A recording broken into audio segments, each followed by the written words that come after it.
비전의 교회, 오늘 여기 이곳의 시리즈 7번째 시간, 생존과 신앙의 갈림길에서라는 말씀의 제목으로 하나님의 말씀 전하겠습니다. 생존과 신앙의 갈림길에서. 여러분은 요즘에 사시면서 인생이 어떻게 사는 게 쉬우세요? 어려우세요? 어려우세요? 뭐 이렇게 어려운 일들이 많으실까? 네, 어렵습니다. 맞습니다. 저도 세상 사는 살이가 넉넉하지는 않더라고요. 쉽지 않더라고요. 우리 인간은요, 언제나 늘 태어나면서부터 이 생존 경쟁을 직면하고 살아가고 있습니다. 이 좁은 의미로서는 어떤 물이나 식량 같은 또 주거를 위한 의식주에 관련된 것들을 해결하는 그 생존의 것들을 위해 막 땀 흘리고 경쟁하고 분주하게 몸부림치고 있고요. 좀 더 넓은 의미에서는 어떤 사회적 지위나 권세, 어떤 포지션에 관한 그러한 자리매김을 위해서 몸부림치고 살아갈 때가 있죠. 그런데 여러분, 아무리 인간이 노력한다라고 하여도, 그렇게 생존을 위해서 발버둥치고 살아간다라고 하여도 결론은 이 생존이라는 것은 너무나도 어렵다, 힘들다라는 것입니다. 좀 더 편해지고 좀 더 쉬워지고 가벼워지면 좋을 텐데, 인생을 한 해 한 해 지나갈수록 그것이 쉽다라고 느끼는 분들이 많지가 않아요. 인간이 생존을 위한 몸부림을 하면서, 물론 우리가 살아가는 세상이, 이 인간의 문명이나 이러한 것들이 발전하고 그렇게 더 좋아지고 그런 것도 있지만, 반면에 그 속에서 일어나는 어떤 사회적 갈등이나 여러 가지 문제들도, 또 인간 내면의 상처나 어떤 관계성의 문제들도 우리들에게 더욱더 커져만 가고 있는 것이 사실입니다. 그래서 이러한 것들이 때로는 이 땅을 살아가는 우리들의 이 생존하고자 하는 인간의 삶에 부담이 되고 어렵다라고 느끼는 그러한 인생이 되는 것이 아닌가 싶습니다. 그런데 여러분, 하물며 하나님을 믿고 살아가는 우리들도 동일하게 이 땅에서 그 생존을 위해서 하루하루를 살아가지만, 그럼에도 불구하고 우리 그리스도인들에게는 이 생존의 자리보다 더 중요한 한 가지가 있는데, 그것은 바로 우리에게 주신 여호와 하나님의 신앙을 지켜내는 것이라는 거죠. 그것이 더 어려워야 되는 거예요. 살아내는 것보다, 내가 살아가는 것보다 하나님의 신앙을, 여호와의 신앙을 거룩한 주의 백성으로 지켜내는 것이 더 힘들다, 더 어렵구나라는 것들을 우리가 온몸으로 느껴야 우리가 그때에 더욱더 거룩한 하나님의 백성 되고자 하는 그 인생의 몸부림을 더욱더 강렬하게 주님 앞에 드리며 살아갈 수 있다는 것입니다. 저는요, 오늘 이 시대를 살아가는 저와 여러분, 특별히 오늘 이곳에 모인 우리 모두가 우리의 인생의 이 자리, 생존과 신앙의 갈림길에 선 이 길목에서 우리들은 생존하기 위해 몸부림치는 인생이 아니라 우리에게 주신 여호와 신앙을 붙잡고 지켜내기 위해 몸부림치는 그런 아름다운 인생이 되기를 간절히 소망합니다. 마지막 때에, 이 말세라 불리는 이 마지막 때에 우리가 바로 비전의 교회가 되고 건강한 교회가 되고, 바로 그 교회가 오늘 여기 이곳에 있는 우리 교회가 되기 위해서 이곳에 계신 저와 여러분 우리 모두에게 오늘 주시는 요한계시록 13장 11절에서 18절까지의 말씀을 통하여 생존과 신앙의 갈림길에 선 나는 어떠한 모습으로 하나님 앞에 서야 하는가, 오늘 주시는 귀한 말씀 속에서 저와 여러분에게 주시는 특별한 하늘의 음성이 우리 모두에게 부어지기를 간절히 축복합니다. 그렇다면 오늘 첫 번째로 이 생존과 신앙의 갈림길에서 첫 번째로 우리에게 주시는 말씀은요, 우리는 영의 분별력을 가지고 사단의 은밀한 유혹을 이겨내야 한다입니다. 우리는 영의 분별력을 가지고 사단의 은밀한 유혹을 이겨내야 한다. 우리가 계속해서 묵상하고 있는 요한계시록 11장부터의 이야기는요, 7년 대환란에 대한 이야기예요. 그래서 11장과 12장에는요, 이 11장과 12장을 들여다보면 성전 바깥 마당이 이방인에게 짓밟힘을 당하는 환란이 있을 것이다. 그리고 두 증인이 있는데 그들이 베옷을 입고 예언하는 일들이 있을 것이고, 이 여인이, 아이를 품은 그 여인이 광야로 도망하여 아이를 양육하게 되는 그 환란, 그 쫓김의 환란이 있을 거다라는 환란, 3년 반을 가는 전반부의 환란을 얘기한 것이 계시록 11장 12장입니다.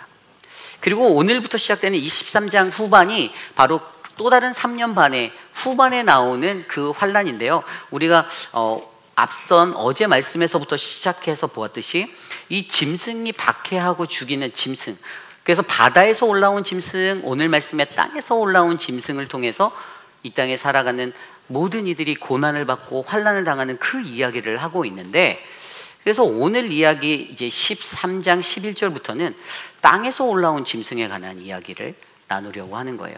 어제는 바다에서 나온 짐승의 이야기를 통해서 사실 심볼릭적으로 이 바다에서 나온 짐승은 이 로마 제국의 황제를 상징하고 있고요. 오늘 말씀 속에 땅에서 올라오는 짐승은 거짓 선지자들에 관한 이야기를 하는 건데요. 그러한 마지막 때에 그러한 자들이 있어서 믿는 이들로 하여금 더욱더 어렵고 힘들고 신앙을 잘 지켜내지 못하게 우리를 흔들 터인데 과연 그때 우리는 어떻게 살아갈래? 라는 그 퀘스천을 우리에게 던져주는 것이죠. 그래서 오늘 말씀의 첫 번째가 우리가 영의 분별력을 가지고 사단의 은밀한 유혹을 이겨내야 한다. 그래서 오늘 말씀 11절은 이러한 구절로 시작합니다. 내가 보매 또 다른 짐승이 땅에서 올라오니 어린 양같이 두 뿔이 있고 용처럼 말을 하더라. 아멘. 땅에서 올라온 짐승을 묘사해 주는데요, 어린 양 같다라고 말하고요, 그리고 두 뿔이 어린 양같이 두 뿔이 있고 또 용처럼 말을 하더라. 그럼 이것은 양입니까? 용입니까? 괴물이죠, 괴물. 용이라고 하시는 분들이 계신데, 네, 용이 용용 죽겠지는 돼도 용은 아닌 것 같고요. 이거는 괴물이에요, 괴물.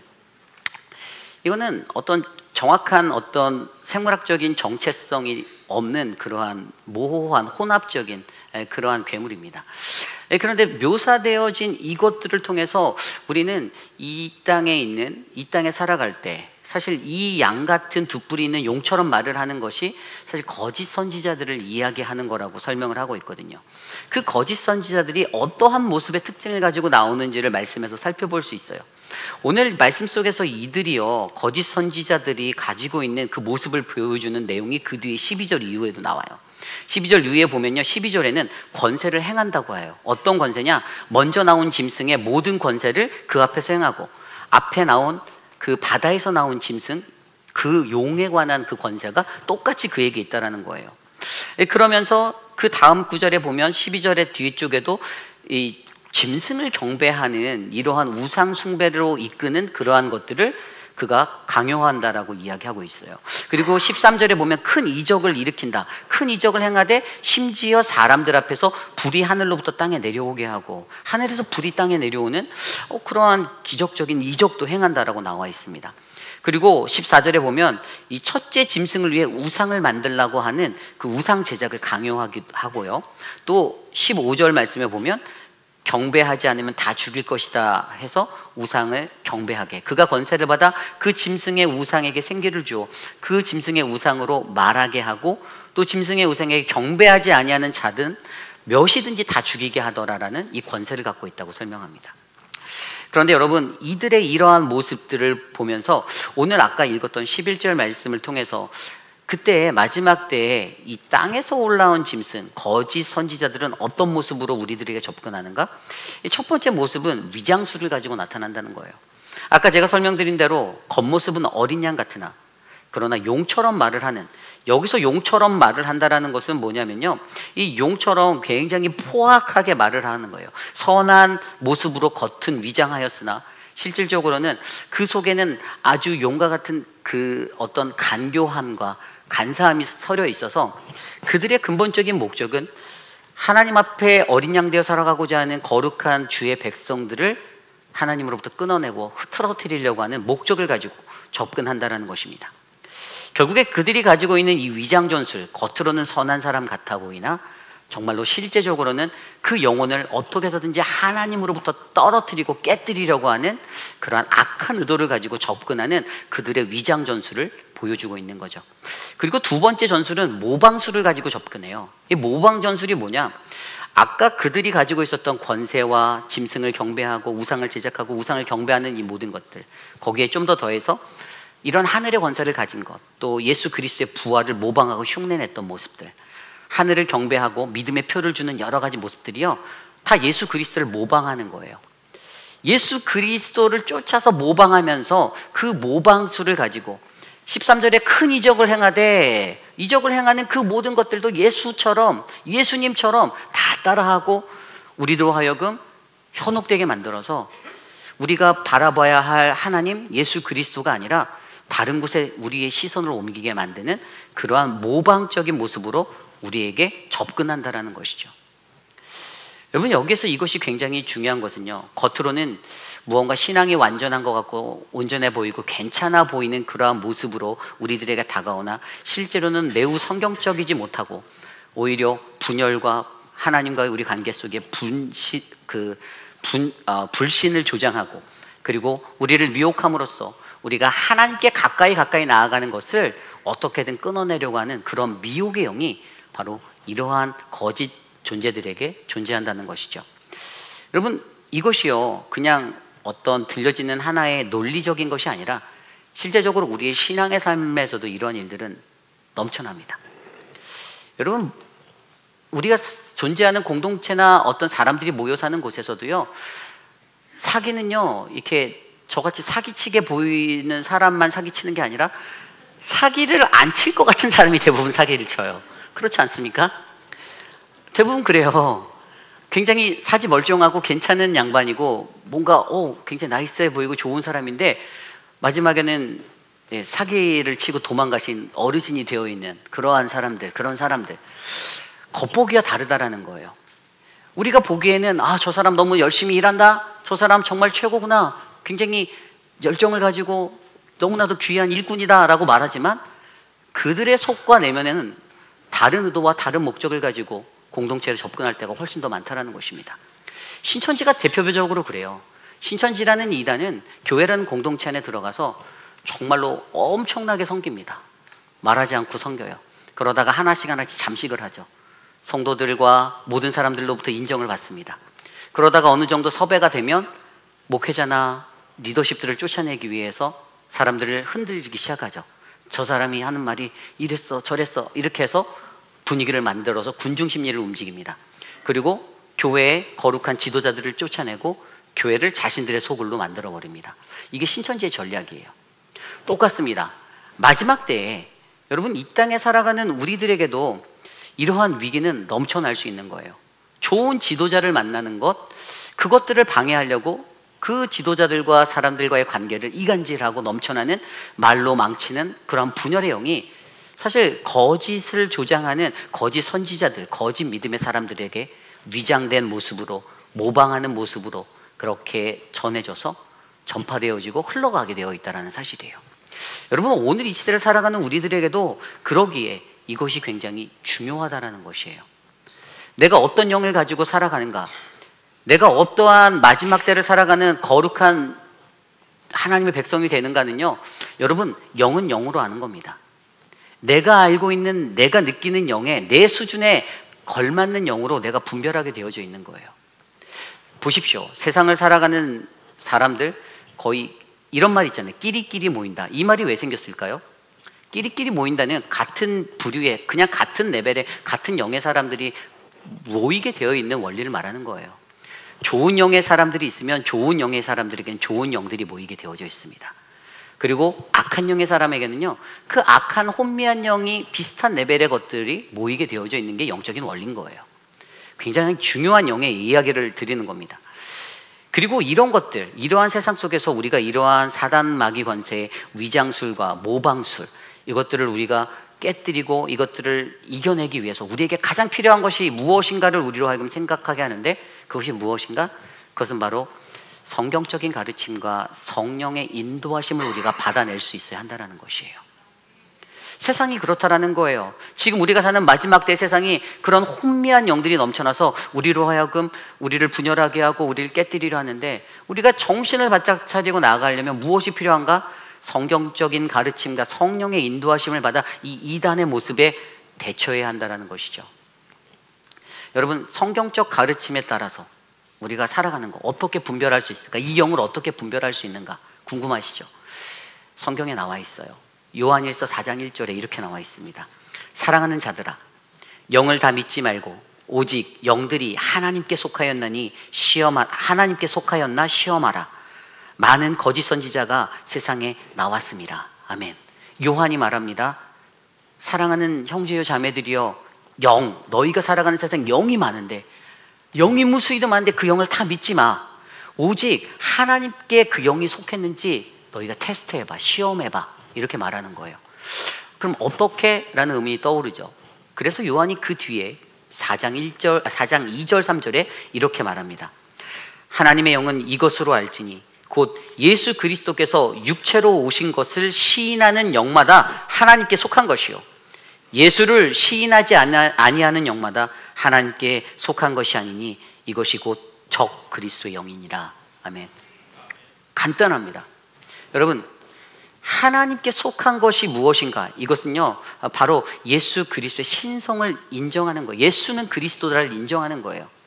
결과적으로 적 그리스도의 사람들은요, 단 하나에서 틀어집니다. 모양과 어떤 형식과 모든 게 좀 비슷해 보이고 모방해 보이고 다 선해 보이고 그래도 마지막에 끝에 가서 예수가 그리스도라는 이 사실을 인정하지 않고 부인하는 자들은 하나님께 속한 영이 아니라는 거예요.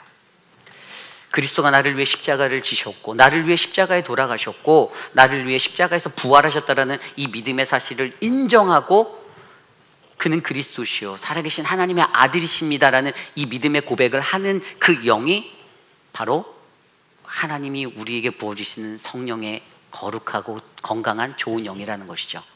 그러면 여러분, 이 세대를 살아갈 때 우리들에게 이 바로 성경적 이러한 가르침과 이 성령의 인도하심을 받아 우리에게 가장 필요한 것은 이 영의 분별력이 필요하다는 것이에요. 오늘 나와 함께하는 영이 어떠한 영인지, 오늘 나의 영은 어떠한 영인지 내가 분별해내는 것, 이것이 매우 중요하다는 것입니다. 저는 이곳에 계신 저와 여러분들이 하나님께 속한 영을 잘 분별해낼 수 있는 그 은혜의 사람이 되시길 원합니다. 그러한 분들이 되시길 원합니다. 그런데 여러분, 한 가지 더 방법이 있어요. 그 영들을 분별할 수 있는 또 다른 방법이 성경적 가르침에 담겨 있는데 그것이 바로 마태복음 17장 말씀에 나와 있어요. 이 마태복음 17장 말씀에 들여다보면요, 마태복음 17장에 어떠한 이야기가 나오냐면 그 주님과 함께 예수님과 함께 거닐던 제자들, 그 사람들이 뭐라고 하냐면 나더러 주여 주여 하는 자마다 천국에 들어갈 것이 아니다라는 그 예수님의 가르침 앞에 놀라는 거예요. 사람들의 마음에는 우리가 주님 주님 찾고 그렇게 살아가고 있는데 다 예배도 잘 드리고 형식적으로 다 잘 맞춰서 시킨 거 율법도 지키고 사는데 아니 주여 주여 한다고 다 천국에 못 들어간다고 하니까 이 사람들이 마음이 황당한 거예요. 그래서 예수님께서 뭐라고 하냐면 어떠한 자가 천국에 들어가는가? 주여 주여 말하는 자가 아니라 하나님 아버지, 하늘에 계신 아버지의 뜻대로 행하는 자가 들어갈 수 있어 라고 말을 해주시면서 그 뒤에 이게 7장 21절 말씀이거든요. 그 뒤에 22절 말씀에 23절 말씀에 그들이 이제 그거에 반응하는 거예요. 하나님 뜻에만 맞게 살아가야지 너희가 주여 주여 하면 천국에 못 가라고 말하는 예수님한테 아니 우리가 주의 이름으로 선지자 노릇도 하고 우리가 주의 이름으로 귀신도 내쫓고 우리가 주의 이름으로 많은 권세를 행하였는데 아니 왜 못 가나요? 라고 얘기하자 예수님이 뭐라고 대답하셨냐 하면 예수님의 답변은 내가 너희들을 알지 못하나니 불법을 행하는 자야 내게서 떠나가라 라고 말합니다. 그러면서 이 이야기가 여기서 끝나는 것이 아니라 사실 이 이야기를 이해하려면 왜 예수님께서 그들을 향해서 우리는 다 하고 다 잘 지키고 있었고 완벽한 그리스도인 같고 하나님의 백성인데 왜 우리가 천국에 못 가요? 라고 말하는 그들에게 이것에 관해서 영적으로 분별할 수 있는 영적 분별력을 마태복음 17장 15절에서 20절 사이에 이렇게 기록해 놓았어요. 거짓 선지자들을 삼가하라. 양의 옷을 입고 너희에게 나아오나 속에는 노략질하는 일이라. 그들의 열매로 그들을 알지라. 가시나무에서 포도를 또는 엉겅퀴 나무에서 무화과 나무를 따겠느냐? 이와 같이 좋은 나무마다 아름다운 열매를 맺고 못된 나무가 나쁜 열매를 맺나니 좋은 나무가 나쁜 열매를 맺을 수 없고 못된 나무가 아름다운 열매를 맺을 수 없느니라. 아름다운 열매를 맺지 아니하는 나무마다 찍혀 불에 던져지느니라. 이러므로 그들의 열매로 그들을 알리라. 아멘. 영의 분별법 두 번째 중요한 포인트는 열매로 그 나무를 알아보는 것이에요.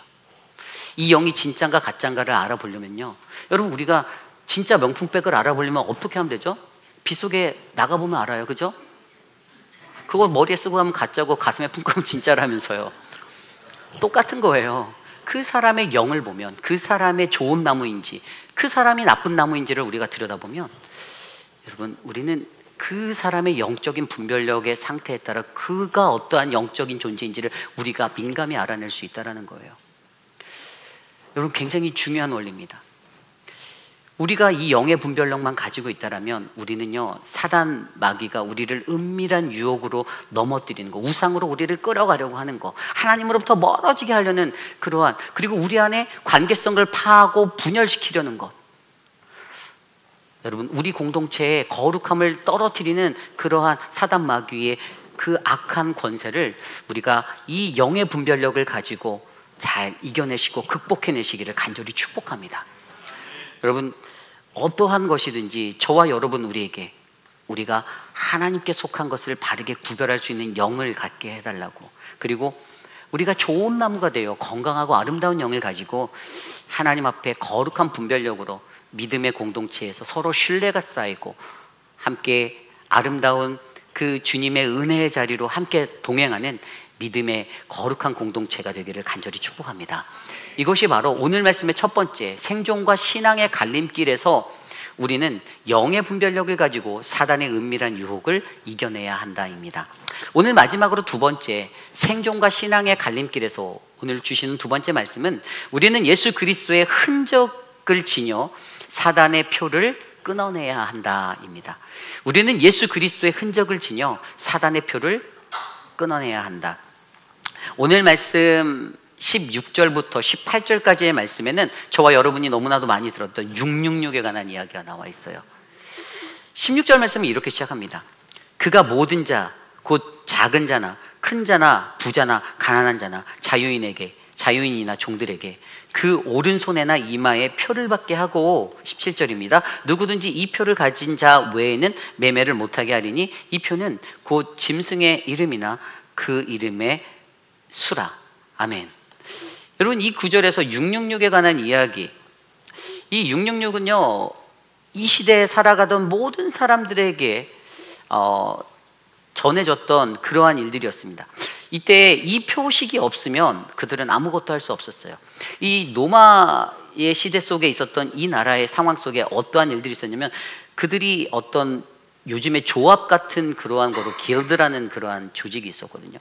근데 거기에 속하지 않으면, 근데 거기에 속하면 그냥 속한다고 되는 게 아니라 조건이 있는데, 그들이 정해놓은 그러한 우상을 숭배해야 되고 제물을 먹어야 되고 예배를 드려야 하고 그것을 한 다음에 거래를 할 수 있는, 그런데 그 조합에 들어가지 못하면 그걸 할 수가 없었던, 결국에 자신의 생계가 막히는 경제적 제재를 당하게 되었던 것이에요. 그런데 그것이요 모든 사람에게 다 해당된다라고 얘기하고 있어요. 마지막 때를 살아가는 저와 여러분들에게도 영적인 이 의미는요, 우리가 하나님을 열심히 믿고 우리의 신앙을 지키려고 할 때에 여러분 우리에게 이런 경제적 제재가 올 수 있다는 거예요. 경제적 제재가 무엇이죠? 뭐 이란이나 북한이나 이 강대국들이 그들을 제재하는 경제적 제재는 무역의 제재도 있고 금융 제재도 있고 여러 가지가 있죠. 이란이 핵무기를 만들지 말라는데 말 안 들고 핵무기를 몰래 만드니까 이제 제재를 가해요. 금융 제재를 가하고 경제적 제재도 가합니다. 그러다가 무력적인 제재도 가긴 하죠. 북한도 마찬가지예요. 이 경제적 제재라는 것은 그들이 고립되게 만들어서 그들의 어떤 활동을 할 수 없게 제재를 주고, 어떠한 목적은 그들이 갖고 있는 잘못된 것들을 돌이키게 만들고 멈추게 하려는 그 목적을 두고 있어요. 그런데 믿음의 생활을 하고 있는 신앙인들에게도 사단은요 자꾸만 우리를 경제적 제재를 하려고 해요. 왜죠? 하나님으로부터 떨어뜨리기 위해서. 우리가 믿는 하나님, 우리가 의지하는 하나님으로부터 우리의 삶을 멀어지게 하기 위해서 우리들의 경제적인 길들을 차단합니다. 너무나도 어려워요. 너무나도 힘든 거예요. 그런데 그때 우리의 선택이 무엇이 될 것인가, 이게 중요하죠. 한번 예로 들어볼게요. 여러분들, 만약에 여러분들이, 그럴 리는 없지만 그냥 오늘 밤에 다 폭삭 망했어요. 그래서 뭐 먹을 것도 없고 입을 것도 없고 갑자기 이제 어디 10원 한 장, 1달러 한 장 구하기 힘든 그러한 인생이 되었다고 그냥 가정해 볼게요. 그렇게 하루하루 날이 지나가는데 정말 이제 쌀독을 열어도 쌀도 몇 톨 안 남았고, 그런데 돈이 없어지니까 이제 친구들도 끊어지고 누구나 하나 날 도와줄 사람이 없어요. 그런데 어느 날 이렇게 삐까뻔쩍한 제가 딱 나타나서 여러분한테 아니 돈 필요하냐고. 제가 한 하루에 10,000불씩 좀 주겠다. 집도 사줄게. 차도 하나 사주지 뭐. 10,000불씩 내가 줄게. 이렇게 하면서 제가 여러분에게 이제 딜을 해요. 내가 이렇게 다 해줄게. 근데 조건이 하나 있어. 근데 너 예수님 믿지 마. 교회 다니지 마. 성경책도 열지 마. 여러분들의 선택은요? 1번 교회를 안 간다. 2번 그냥 이유리 목사가 주는 거, 목사는 이유리 사탄이 주는 걸 받고 그냥 즐겁게 산다. 어떤 것이 여러분의 선택일까요? 뭐 그게 그거예요? 아니 여러분들 정말 이게요, 제가 지금 웃으면서 말씀드렸지만 마지막 날에 우리의 삶이 그렇게 고립된 처지로 갔을 때 아마 여러분 쉽게 내가 나의 신앙을 지켜내고 나의 믿음을 지키는 것이 결코 쉽지 않을 거예요. 목사인 저도 고민할지 몰라요. 10,000불씩 준대. 그래, 예수는 다음 생에 태어나면 믿어야지. 제가 이럴 수도 있을 거예요. 사람이 그래요. 사람이 그렇게 연약해요. 여러분, 그런데 마지막 때에 보세요. 모든 자들에게 이 표를 주는데 이 표를 가지지 못한 사람은 매매를 못해요. 아무것도 안 되는 거예요. 생활할 수가 없는 거예요. 그냥 생존 불가한 상태로 고립되어지는 거예요. 그러한 자리에 놓였을 때 그들의 선택이 바로 하나님인가 아니면 저들의 기득권에 저 손을 잡는가라는 그 고민 앞에 기로에 서게 된다는 것이죠. 그런데 우리가 여기서 한 가지 간과한 것이 있어요. 오늘 그들은 생존하기 위해서 이 666이라는 표를 받을지 모르겠지만 저와 여러분, 우리는 하나님의 백성은 이미 예수 그리스도를 통한 인치심에 관한 우리는 그 인치심의 표를 이미 받았어요. 그것을 무엇이라고 말하냐? 그것이 헬라어로 스티그마, 예수 그리스도의 흔적이에요. 여러분, 저와 여러분 우리들에게는요, 이미 예수님이 우리를 위해 십자가에 달려 돌아가시고 우리를 위해서 그의 모든 것들을 내어주셔서 우리가 하나님의 백성이고 구원받은 백성이라는 그 아주 든든한 그 징표가 있어요. 그것이 있는데, 그 인치심이 우리들에게 있는데, 우리들에게 인치심을 통해 주셨던 그 흔적이 있는데, 여러분 오늘 말씀에서요, 이 말씀 9절에 16절 17절에 나온 표라는 이 헬라어 단어는 카라그마라는 단어예요. 이건 문서상의 어떤 증거적인 기록을 위해서 날인을 하거나 사인을 하거나 했던 것이에요. 또는 혹은 동물의 어떤 상처나 이런 흔적들을 얘기해요. 그런데 제가 아까 말씀드린 우리가 예수 그리스도를 통해 받은 것을 제가 뭐라고 했죠? 그 흔적을 스티그마. 누가 말했죠? 바울이 말했어요. 사도 바울이 그것을 예수 그리스도의 흔적이 내게 있다라고 고백하였어요. 여러분, 그 흔적이 우리에게 있는데 갈라디아서 6장 16, 17절에 이후로는 누구든지 나를 괴롭게 하지 말라. 내가 내 몸에 예수의 흔적을 지니고 있다.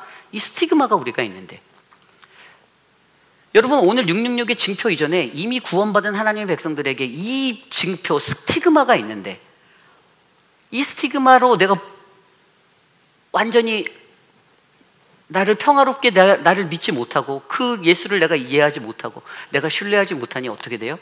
상황이 어려워지고 사방이 막히면 두려워지는 거예요. 내가 어떻게 해야 살 수 있을까? 고민하는 거예요. 그러다 보니까 이 카라그마의 표를 찾아 나가는 거예요. 666표를 받으러 가는 거예요. 살기 위해서, 생존을 위해서. 생존과 신앙의 갈림길에서 우리의 선택이 하나님이 아니라 하나님을 포기하는 그 생존의 자리에서 살기 위한 자리로 움직이게 된다는 것이에요. 여러분, 저는 오늘 이곳에 계신 저와 여러분들에게 우리에게 주신 그 예수 그리스도의 인치심으로 얻게 된 이 징표, 이 스티그마, 예수의 흔적이 넘쳐나는 인생이 되시기를 소망합니다. 그것이 넘치고 넘쳐서 세상이 주는 그 표, 그것을, 이 카라그마를 두려워하지 않는 인생. 여러분, 스티그마라는 단어가 바울이 자신의 몸에 있는 예수 그리스도를 증거하면서 받았던 그냥 고난의 어떤 외상의 자리일까요? 저는 이것을 뭐라고 생각하냐면 그냥 겉으로 난 상처 이런 것이 뭐 채찍질 당하고 돌을 맞고 이런 상처일 수도 있겠지만 외적으로는 그런 핍박의, 외적인 핍박의 흔적을 넘어서 내면에 이미 예수 그리스도를 통해서 예수 그리스도로 충만한 상태가 된 이 내적 변화의 상태가 저는 이 스티그마, 예수의 흔적이라는 거예요. 우리가 그것만 있다면 아무리 나를 어렵게 하고 나를 힘들게 하고 나를 뒤흔드는, 그래서 우리를 분열하고 우리를 깨트리려는 그 사단 마귀의 모든 전 공격에서, 총 공격에서도 우리는 하나님을 향하여 우리의 시선을 두고 우리의 중심을 두고 좌로나 우로나 흔들리지 아니하고 이 말씀의 길, 이 믿음의 길을 우리는 굳건히 걸어갈 수 있다는 사실입니다. 저는 오늘 이곳에 계신 저와 여러분들에게 그러한 은혜가 넘쳐나시기를 간절히 축복합니다. 그렇다면 내가 이 예수의 흔적을 갖기 위해 내가 어떻게 해야 할까? 마지막으로 성경은 그것에 대해서 이렇게 고백하고 있어요. 에베소서 1장 13절 14절 말씀입니다. 사도 바울이 고백합니다. 그 안에서 너희도 진리의 말씀 곧 너희의 구원의 복음을 듣고 그 안에서 또한 믿어 약속의 성령으로 인치심을 받았으니 이는 우리 기업의 보증이 되사 그 얻으신 것을 속량하시고 그의 영광을 찬송하게 하려 하심이라. 아멘. 여러분, 성령의 인치심을 받길 바랍니다. 이미 우리에게 예수 그리스도를 통하여서 주신 그 인치심의 자리가 매일의 우리의 삶 속에 성령 하나님의 인치심으로 채워지길 원해요. 어떻게 하는가? 에베소서 1장 13절 14절의 말씀은 듣고 믿어 받으라라고 말하고 있었어요. 너희가 진리의 말씀을 듣고 구원의 복음을 듣고 그 안에서 또한 그 안에서 그것을 믿어 인치심을 받아. 어떤 인치심이요? 약속의 성령의 인치심이라고 말씀하신 거예요. 내가 듣고 내가 믿어 내가 받을 수 있는 약속의 성령의 인치심이 우리에게 부어진다라는 이 원리를 잊지 마시고 여러분 매일의 삶 가운데 하나님 말씀에 귀 기울이시고 그 구원의 복음을 들으시고 우리가 믿음을 다해 믿으시고 그리고 성령의 인치심을 받아 이 어렵고 험한 세상에서 우리의 기업의 보증이 되어주신 예수 그리스도의 속량으로 인하여 주님의 영광 할렐루야 놀랍게 외치고 찬양하며 살아가는 저와 여러분 우리 모두의 인생이 되시기를 간절히 축복합니다. 저는 그러한 우리 회빛 아닌 장로교회 성도님들의 인생이 이곳에 가득가득 채워지시길 원합니다. 생존과 신앙의 갈림길에서도 우리는 예수 그리스도를 통한 예수 그리스도의 흔적 그 스티그마를 지녀 우리를 두렵고 어렵게 만드는 그 또 다른 선택 이 카리그마의 그 표를 우리가 부인하고 거절하고 우리가 예수 그리스도의 흔적 안에서 날마다 승리하는 믿음의 백성이 되실 줄 믿습니다.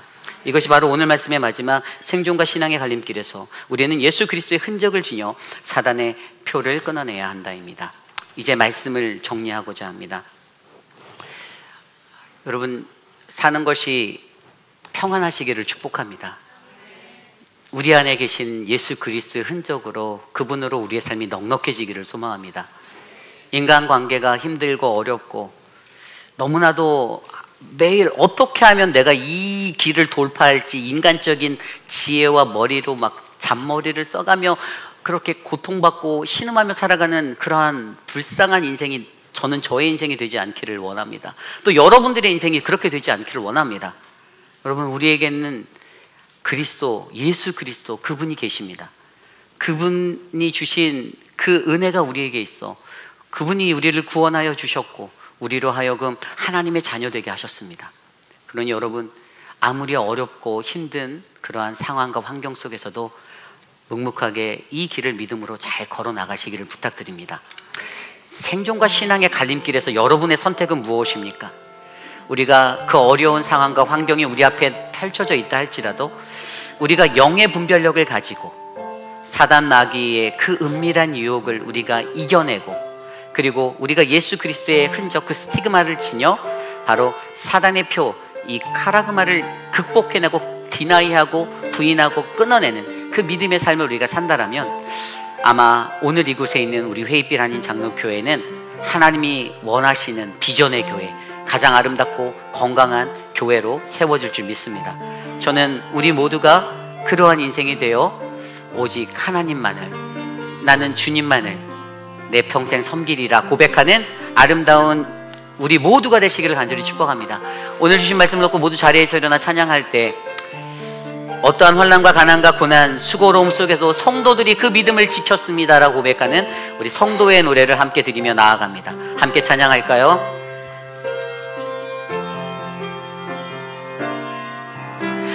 환난 가난과 고난 수고로움 속에도 성도는 그 믿음을 지켰네. 주를 섬기는 일에 주를 섬기는 일에 자신을 다 드리며 진리의 말씀과 성령으로 그 길을 우리 다시 한번 고백할까요? 환난 가난과 고난 환난 가난과 고난 수고로움 속에도 성도는 그 믿음을 지켰네. 주를 섬기는 그 섬기는 일에 자신을 다 드리며 진리의 말씀과 성령으로 그 길을 걸었네. 그리스도 안에서 새롭게 하시고 그리스도 안에서 새롭게 하시고 그리스도로 인하여 자유케 되었네. 우리는 무명하나 유명한 자요 죽음의 위기 속에도 참 생명 가졌고 근심하나 기뻐하며 가난하나 다른 일을 부욕해 하는 자로 우리 처음부터 다시 고백합니다.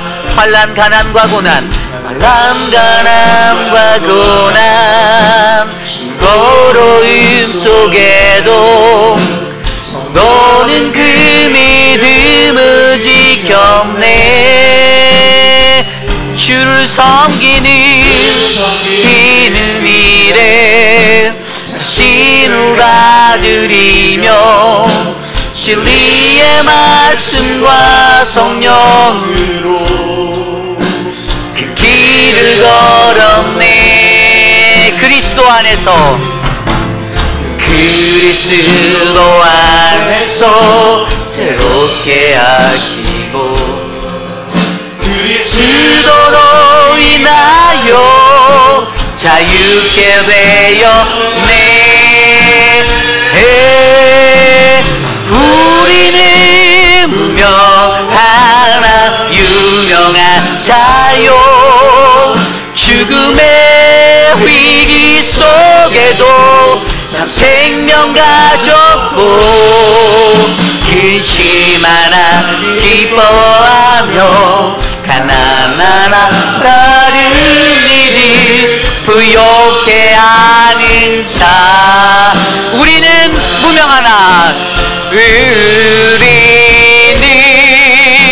무명하나 유명한 자요 죽음의 위기 속에도 생명 가졌고 근심하나 기뻐하며 가난하나 다른 일을 부욕해 하는 자. 모든 것 가진 자로다 모든 것 가진 자로다. 참으로 존귀하신 하나님, 주님의 은혜에 감사합니다. 하나님, 마지막 때를 살아가는 우리들이 계시록이 주신 이 말씀처럼 생존과 신앙의 갈림길에서 오직 영의 분별력을 가지고 사단의 은밀한 유혹을 이겨내며 예수 그리스도의 흔적을 지닌, 그래서 사단의 표를 극복하고 끊어낼 수 있는 믿음의 백성이 되기를 간절히 소망합니다. 하나님, 오늘 이곳에 있는 모든 성도들 각 사람 마음에 그러한 믿음의 담대함과 말씀의 충만함, 성령의 은혜를 베풀어 주셔서 세상, 저 문 밖을 나가 세상으로 나아가 결코 넘어지지 아니하고 쓰러지지 않고 흔들리지 아니하는 거룩하고 복된 주님의 아들, 딸 되도록 지켜 주시옵소서. 사랑의 하나님, 성경자 권사님, 하나님 육신의 연약함 가운데 병원에 입원해 계십니다. 하나님, 앞으로 어떻게 거치가 결정되어질지 우리가 알 수 없으나 하나님의 인도하심에 따라 권사님의 삶을 보호하시고 지켜주시고 돌보아 주셔서 주님의 축복받는 그 인생 되도록 은혜를 베풀어 주시옵소서. 육신의 연약함 가운데 계신 많은 어르신들, 하나님 한 분 한 분 주님 만나 주셔서 회복하시고 일으켜 주시고 은혜를 베풀어 주셔서 사는 날 동안 주님만 찬양하고 노래하고 예배하는 믿음의 백성으로 살다가 주님 품에 안기도록 인도하여 주시옵소서. 지금은 우리 구주 예수 그리스도의 무한하신 은혜와 그 크신 하나님의 사랑하심과 성령 하나님의 감화감동 교통하심의 역사가 험난한 세상, 고난 많은 세상, 힘들고 아픈 세상 속에서도 생존과 신앙의 그 갈림길의 자리에서도 하나님 나를 구원하시고 내게 은혜 주신 예수 그리스도 하나님의 아들 독생자를 내가 믿습니다. 나로 하여금 더욱더 이 세상 가운데 거룩한 주의 백성 되어 마지막까지 서도록 인도하여 주시옵소서라고 간구하는 사랑하는 우리 회입비라는 장로교회의 모든 성도님들 머리머리 위에 저들의 가정과 자녀와 삶의 터전 위에 지금으로부터 영원토록 함께 하시기를 간절히 축원하옵나이다. 아멘.